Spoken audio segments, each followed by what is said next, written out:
cualquier momento o todo el tiempo. Quiero diferenciar lo que son las salmonelas tifis en la patogénesis de las no tifi. La salmonela tifi paratífica que va a producir fiebre tifoidea va a ser englobada por los macrófagos, va a producir inflamación y los macrófagos, al haber introducido por las placas de Peyroux, lo van a distribuir por todo el cuerpo. Esa es la fiebre tifoidea. Es una enfermedad sistémica que produce fiebre, que produce dolor abdominal. Puede o no producir diarrea, pero esa es la característica de la fiebre. En cambio, la gastroenteritis por la salmonela no tifi es distinta a la histopatología, porque no van a ser englobados por los macrófagos, y si son englobados van a ser eliminados, y van a generar una inflamación en el intestino delgado por, ¿cuáles son los polimorfos nucleares? Neutrófilos. Entonces tienes otro tipo de enfermedad histopatológicamente, y van a producir toxinas, los neutrófilos, inflamación en el intestino delgado, y finalmente edema, secreción de la mucosa del enterocito, y ya. Entonces, esas salmonelas no tifi se caracterizan por diarrea, y esa diarrea es autolimitada. En 3-4 días, tomes o no tomes antibiótico. Entonces llegan los pacientes a la emergencia y dicen, no, a la emergencia no, llegan a la consulta, tengo diarrea, no me pasa, me quiero morir, o sea que 2 días de diarrea. ¿Y cómo se ha sentido? No, es que he comido en la calle. Si a los 3 días no se le pasa la diarrea, entonces le voy a hacer un coprocultivo, un coproparasitológico, y lo voy a abordar con antibióticos. Pero si al 3er día se le pasa, ya está. Eso hace el intestino. Se mueve y saca lo que no sirve. Esa es la función del intestino y del peristaltismo. Es lo mismo que la tos. ¿No? Estos pacientes se autolimitan, no requieren tratamiento antibiótico. Entonces, no den antibióticos regularmente a sus pacientes que tengan diarrea. Lo único que están generando es disbacteriositis. Entonces, la fiebre tifoidea como tal, la que vamos a ver ahora, que es causada por la tifi o la paratifi, que son los serotipos específicos en esta, se caracteriza por fiebre y dolor abdominal. Sáquense de la cabeza que se caracteriza por diarrea. No. Fiebre tifoidea es fiebre y dolor abdominal. 25% tiene diarrea, 75% no tiene diarrea. Entonces hay que sacarse un poquito ese mito de que diarrea, tifoidea. Único hospedero es el humano, comidas, agua, ano, mano, boca, lo que llamamos. Más pobres los países, más salmonela. Y el problema son las resistencias. Las resistencias por plásmidos, los plásmidos, son como capsulitas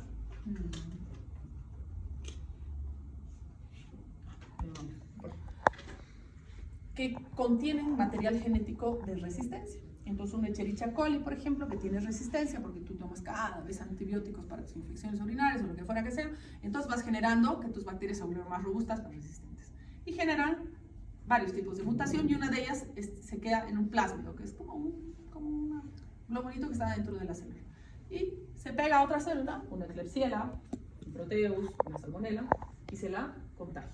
Ese plásmido sale de la célula, entra a la otra célula y se vuelve resistente a la otra familia de bacterias, gram negativos. Entonces son muy contagiosas estas tipos de, contagiosas entre comillas, este tipo de resistencia por plásmidos.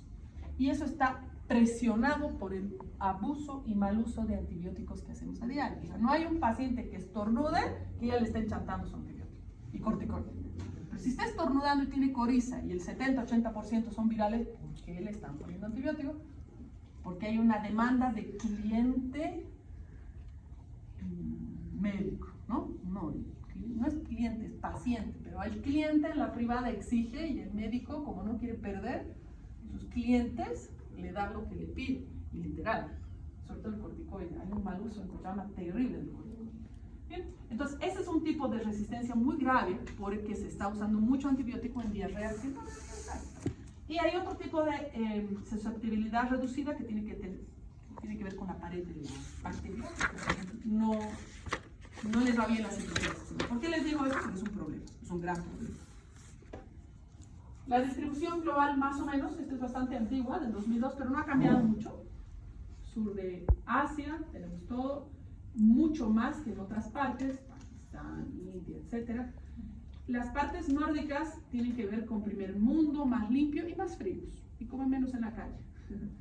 Ahora, interesante como Bolivia queda como al lado de los mismos colores, con zonas endémicas sin brotes, como Uruguay, como Chile, como raro, ¿no?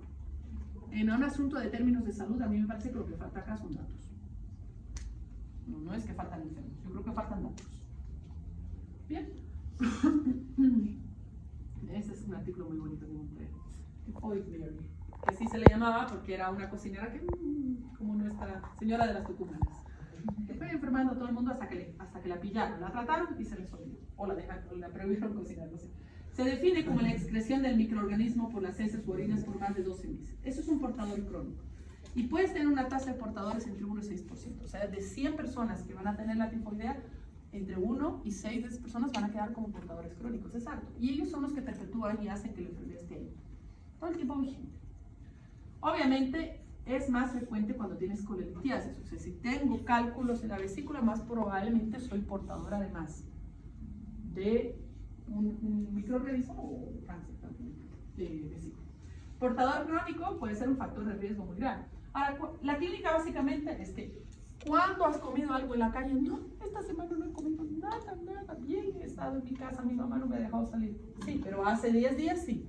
Entonces hay que un poquito irse para atrás cuando uno habla y hace un interrogatorio al paciente. Los pacientes vienen muy descompuestos cuando tienen tifoidea, les duele la cabeza, se sienten muy mal, muy débiles, pueden o no tener fiebre, generalmente tienen fiebre. Esta fiebre puede ser muy prolongada y muy fastidiosa. Se siente mal, no quieren comer. Ahora la diarrea se presenta poquito, 25%. ¿Alguien sabe lo que significa bradicardia relativa? ¿Alguna vez les han explicado un poco eso? ¿Sí? No estaría condicionado también por la temperatura del cuerpo, sino con la taquicardia, que por cada grado de fiebre aumenta 10 latidos por minuto, no sería el inverso.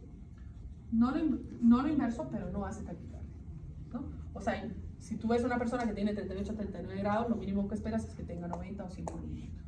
Y ese paciente no lo tiene, pero tampoco va a tener bradicardia menos de 60, pero va a tener 70, va a tener 65, no 4, ¿no? Como alguien hiperdinámico, febril, debería tener también un corazón que responda a tal. En la fiebre tifoidea tiendes a tener unas bradicardias relativas, se dice, porque tienes 60, 70, 75 y tienes una fiebre de 40, ¿ya? Entonces no cuadra. Obviamente puedes tener la lengua blanquecina, hepatoscleromegalia. Ahora, ¿qué pasa con estas manchitas que me gustan mucho, que aparecen en la segunda semana, que les llaman asalmonadas, que si tienes la piel más oscura, pues no se van a ver muy bien? Es que se pueden cultivar. Es que agarras un hisopo y las puedes cultivar y la salmonela está ahí. La salmonela tiene. Eso me gusta. Ahora, la hepatoscleromegalia es algo que siempre les digo, por favor, examinen a sus pacientes. ¿Ya? Para que están en quinto y entren en internado, retomen lo que es examinar bien a sus pacientes. Se los dicen los médicos viejos, se los dicen los no tan viejos y se los van a decir los más jóvenes. Hagan eso. Porque la atención del paciente, ¿cuál va a ser la diferencia entre un médico y una inteligencia artificial? Estar en contacto. Tiene a veces más capacidad de todo. ¿Cuál va a ser la diferencia entre la inteligencia artificial y el médico? Probablemente el examen físico y la conexión con el paciente. El paciente tiene una historia muy distinta, cada uno es distinto, aunque tenga la misma enfermedad. Y esa capacidad de hacer, esa capacidad única de diferenciar la diversidad, probablemente eso no va a lograr la inteligencia artificial, porque tendrías que introducirle demasiados datos y ya te cansas, porque tienes que introducirle los datos, ¿no ven? O tienes que escuchar los datos. Entonces es probable que esa parte de esa conexión y ese examen físico y esa capacidad de mirarlo al paciente no va a poder hacerlo. ¿Por qué les hincho con eso? Y es porque tú introduces datos y tú puedes... ¿Han visto las fotografías que generan? Son bellísimas. De hecho, son más lindas que algo que sacas. Puede generar en 10 segundos una monografía inédita del mismo tema que yo les digo. En 1 hora puedo generar todito lo que ustedes necesitan para entregarme. Entonces, ahora, ¿cuál va a ser la diferencia entre ustedes y esa inteligencia artificial? Cuán criteriosos sean. La palabra criterio, la palabra de todo lo que es identificar al paciente y hacer un poco de, incluso de empatía, y de generar un examen físico, y esta conexión, eso no lo va a lograr ninguna máquina. Pero esa conexión que parece así como tan, ay, mire, la doctora David está diciendo que se tiene que llevar bien con los pacientes, sí, tiene que ver con eso. Porque cuando no lo escuchas al paciente, no lo examinas, no nada, tiendes a hacer de memoria todos los estudios, como metralleta. Le pides todos los estudios. Y tiendes a hacerle gastar más plata y generalmente a confundirte más, porque le has pedido exámenes que no debiste pedir y te confunden los resultados. Entonces, dentro del examen físico, lo que yo les recomiendo, volviendo, es que examinen a todos sus pacientes. ¿Alguien ha tocado hepatomegalia alguna vez? Toquen a todos sus pacientes, porque para tocar una hepatomegalia tienes que saber cómo es un hígado normal, si no, no vas a distinguir a la normal. Entonces, generalmente es 2 centímetros bajo el reborde costal y es blando y es rojo. Y si no tiene un abdomen así como fácil de tocar, tampoco va a ser fácil, y haces recorrer las rodillas y tienes que tocar. Palpen. Palpar vaso es muy difícil. El vaso está justo debajo del reborde costal y no se lo tocas, pero cuando está grande sí. Y a veces están tan grandes que los puedes palpar hasta acá abajo y empiezas a confundirte, no sabes si es el vaso o es que tú no sabes examinar. ¿No? Palpen, palpen. Son signos indirectos maravillosos, pero además que los pacientes agradecen mucho, ya van a descubrir, cuando su médico los toca y los escucha. Es muy raro y se sienten mejor, muy identificados y persiguen a esos médicos. La lengua sabral es muy inespecífica, las fiebres también. Antiguamente podíamos llegar hasta la 3ª semana con hepatosplenomegalia, sangrado, incluso se perforaban estos sitios donde ingresaban las salmonelas a los enterocitos con las placas de Peyer, tendrían a hacer necrosis porque un enterocito que tiene una bacteria dentro, ¿qué es lo que va a pasar? Va a venir el natural killer y la va a matar. Entonces, si mata mucho de tus enterocitos, vas a tener una necrosis local y probablemente se perfore, ¿no ven? Eso es lo que pasa. Pero ya no pasa, es raro tener 2 semanas y media, 3 semanas de fiebre y que nadie te haya dado un antibiótico. Es raro. Generalmente ya nadie pasa de acá. Entonces la fiebre, malestar, dolor abdominal, diarrea o constipación y las máculas rosaditas y un antecedente que come en cualquier lado, ya podríamos decir que es tifoidea. Es muy raro que lleguemos a estos síntomas actualmente. Pero ¿quiénes son los que más llegan a las complicaciones? Que son sangrado gastrointestinal y perforación, que antes era mucho más común, las perforaciones por tifoidea, las peritonitis. El que usó antibióticos, mucho antibiótico, porque ha generado resistencia, el inmunosuprimido o el que usa antiácidos, y también de acuerdo al inóculo, o sea, no es lo mismo que te comas la puntita de la tucumana que te comas 4, sin duda. Entonces también el inóculo es importante. Como les dije, las complicaciones de siembra extraintestinal son raras, pero pueden ocurrir. Y 10% de los pacientes no tratados, además, van a seguir eliminando la bacteria por 3 meses y hay muchos que van a quedar como portadores. El diagnóstico es por cultivo. Siempre que es bacterias, encuentra la bacteria. ¿Cuál es la forma de encontrar la bacteria? Cultivos o encontrar sus genes, PCR. Esas son las 2 formas. Y esas son las 2 formas que deberíamos hacer siempre. Sangre, hemocultivo, coprocultivo, cultivo de médula ósea. La médula ósea se puede cultivar. O sea, uno habla con el hematólogo o uno lo hace y le dice, necesito cultivo de médula ósea. No, que para qué, no voy a estar pinchando hueso. Es súper fácil hacer y en pacientes complicados lo hacemos, en el estómago o en la cabeza. Las manchas de la piel también se cultivan. El cultivo de médula es fantástico, pero lo usamos realmente cuando no estamos encontrando diagnóstico. En cambio, el hemocultivo tiene una sensibilidad que oscila del 60% y el coprocultivo, la verdad, es negativo muchas veces. Entonces, más bien el coprocultivo no nos ayuda. Muchos de estos pacientes hay que mandarlos a hacer hemocultivo, no le tengan miedo. No, pero me ha sacado así de sangre. No, le ha sacado 5 ml por cada brazo, no es tanto. Usted tiene 5 litros. No, entonces ahí un poquito hay que negociar y explicar la importancia de saber exactamente el diagnóstico y no darle antibióticos a todos por si acaso. ¿Alguien se ha hecho Vidal alguna vez? El Vidal es un test de anticuerpos y lo que te encuentras son los anticuerpos. El problema cuando nadamos en salmonela como nosotros es que la mayoría tenemos anticuerpos por ahí, un poquito, ¿no? Alguna vez que tuviste una diarrea, una salmonela que no era típica y por ahí, entonces tienes hartos anticuerpos circulando en tu cuerpo. Entonces los títulos que yo espero para diagnosticarte que actualmente lo que tienes es una dificultad son altos. O sea, diluyo la muestra, sigue apareciendo, diluyo la muestra, sigue apareciendo, diluyo la muestra, sigue apareciendo. Eso significa 1 en 160 o 1 en 200. ¿Ya? Diluyo la muestra, sigue apareciendo el anticuerpo, diluyo, sigue apareciendo. Una vez tienes mucho anticuerpo, entonces realmente parece que sí. El problema son las reacciones cruzadas. Entonces, ¿qué es lo que preferimos? Cultivos. Test de Vidal aislado en zonas endémicas no es suficiente. No traten test de Vidales, traten pacientes. Y el test negativo tampoco lo descarta en un paciente sintomático, porque no ha generado anticuerpos todavía. ¿Ya? En ELISA pasa lo mismo, no es muy bueno. Y tratamiento, ¿cómo enfocamos el tratamiento? Existen tratamientos de primera y segunda línea. Nuestras primeras líneas y lo que usamos en Sudamérica son cipro y ceftriaxona, que tienen un gran espectro contra todos los gram negativos casi. Y es muy bueno. Y generalmente lo hacemos un poco prolongado el tratamiento. Van a fijarse que en otros, ¿cuánto tiempo tratan una neumonía de la comunidad? ¿Cuánto tiempo le dan antibiótico? ¿Cuánto les han enseñado? 7 días. 5 días. Las normas y las guías dicen 5 días. Porque 5 y 7 es lo mismo. Entonces, si es lo mismo, ¿para qué le da 7? Entonces, las normas, y sobre todo los protocolos y guías ahora de la ITSA, de la Infectious Disease Society of America, o la europea, o las chilenas, las locales, 5 días.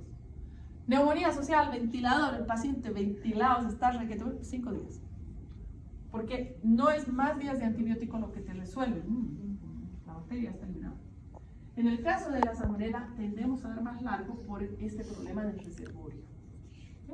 La segunda línea, la citromicina. ¿Por qué no hay cloranfenicol actualmente accesible o fácil de conseguir? Por la aplasia medular. La aplasia medular, de hecho, está vetado en países occidentales y nórdicos. No hay cloranfenicol. Pero nosotros lo tenemos guardadito ahí cuando estamos en apuros. Porque somos un país pobre y no tenemos acceso a muchos de los antibióticos nuevos y terminamos siempre llegando al cloranfenicol, que es de amplio espectro. Es una maravilla, pero su efecto adverso es un problema. Esta es una guía este es del up-to-date, que ellos dicen, bueno, estas son mis primeras líneas, ceftriaxona y acitro. Miren cómo van cambiando su primera línea. Nosotros decíamos, no, cipro, ceftriaxona. Ellos dicen ceftriaxona, acitro, y si no, como segunda línea incluso puedes usar amoxicilina, trimethoprim, y si hay resistencia, vamos a pensar en otros.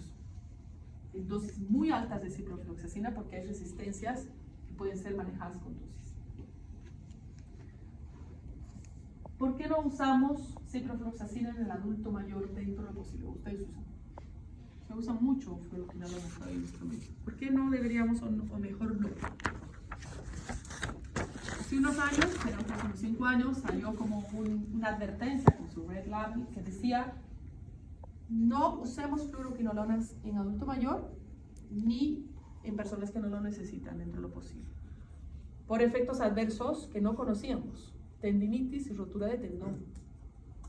En niñitos sabemos, en bebés sabemos, ¿cierto? Lo de los huesos. Pero lo de las fluoroquinolonas en el adulto nos viene a llamar la atención que las tendinitis es algo muy mal diagnosticado, ¿no? Me duele por acá, me duele el hombro, ¿no? La señora, los señores siempre andan con los dolores, ¿no? Esos son tendinitis. Y me duele acá, cuando muevo aquí, ya no puedo barrer, ya no hago esto, ya no son tendinitis. Pero uno de los efectos adversos más difíciles de diagnosticar ha sido el síndrome de fatiga crónica. Qué manera de ser difícil de diagnosticar. ¿Por qué? Porque tú no sabes si ha quedado fatigada porque estaba enferma en el hospital o porque es vieja mañosa o porque realmente ha quedado con algo. Entonces en el COVID hemos visto eso, ¿se acuerdan? Síndrome de fatiga crónica. No sabíamos si era un componente emocional, es que creyó que se iba a morir, pues es que está llorón, que ha quedado fatigado por 3 meses.